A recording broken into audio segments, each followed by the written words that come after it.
جو مصطفیٰ کی والدہ ہیں انہوں نے جو پولیس ہے، جو سی پی ایل سی ہے، جو ہمارے ادارے ہیں، ان کو بتانا شروع کر دیا تھا جس پر انہیں شبہ ظاہر ہو رہا تھا۔ سب سے پہلا شبہ ان کو ظاہر ہی ارمغان پہ ہوا، اور وہ کیوں ہوا؟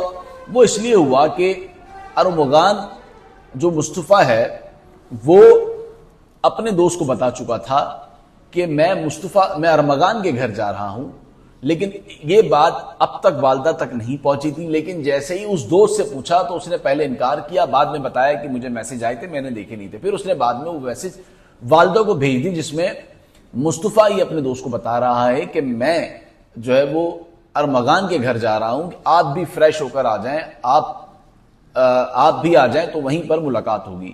یہ آڈیو کا جو کنیکشن تھا وہ یہاں آ کر اس طرح سے جڑ جاتا ہے، جو کہ لوگوں کو نہیں پتا ہوگا، سننے والوں کو، کہ یہ آڈیو اچانک سے کہاں آ گئی۔ لوگ کہہ رہے ہیں آڈیو اب کیوں آئی، پہلے کہاں تھی آڈیو، اور پہلے کیوں نہیں دی گئی؟ تو یہ آڈیو پہلے ہی دے دی گئی تھی۔ یہ آڈیو اب جو منظر عام پر آئی ہے یہ وہی آڈیو ہے جو کہ سوشل میڈیا کی زینت بنی ہوئی ہے یا میڈیا اس کو چلا رہا ہے۔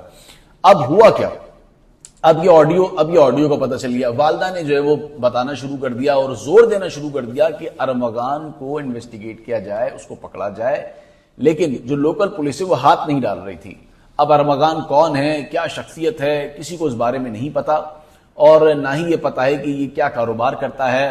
ہاں، یہ اس بارے میں ضرور مشہور تھا کہ اس کے گھر کے بعد 40 سے 50 جو سیکیورٹی گارڈ ہیں پرائیویٹ، وہ کھڑے رہتے تھے وہاں پہ، اور جب یہ گاڑیاں لے کے نکلتا تھا تو اس کے پیچھے پیچھے جو پورا کانوائے چل رہا ہوتا تھا، جیسے کوئی بادشاہ سلامت جو ہے وہ جا رہے ہوں۔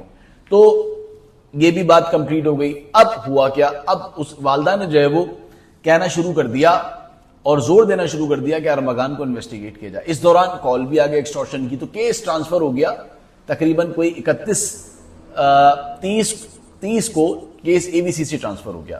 اب جب اے وی سی سے ٹرانسفر ہو گیا تو اے وی سی سی نے جب تحقیقات شروع کری اور والدہ نے دوبارہ ارمغان کا بتایا، تو اس دوران جو ایک اور لڑکی کا نام بیچ میں آ رہا ہے، اس کی بھی اور ارمغان اور مصطفیٰ کی بھی آپس میں جو ہے ایک دوستی تھی، انتہائی قریبی گہری دوستی تھی۔ اور وہ لڑکی جب معلوم ہوا کہ مصطفیٰ غائب ہوا ہے تو وہ 9 جنوری کو اس شہر چھوڑ کر چلی گئی تھی۔ اب یہ نہیں معلوم کہ جو لڑکی پاکستان چھوڑ کر گئی ہے اور وہ 9 جنوری کو گئی ہے، اب یہ نہیں تحقیقات میں بات سامنے آئی ہے کہ آیا اس لڑکی کو اس واردات کے بارے میں معلوم ہو چکا تھا یا نہیں ہوا تھا۔ اگر تو معلوم نہیں ہوا تھا تو پھر وہ کیوں پاکستان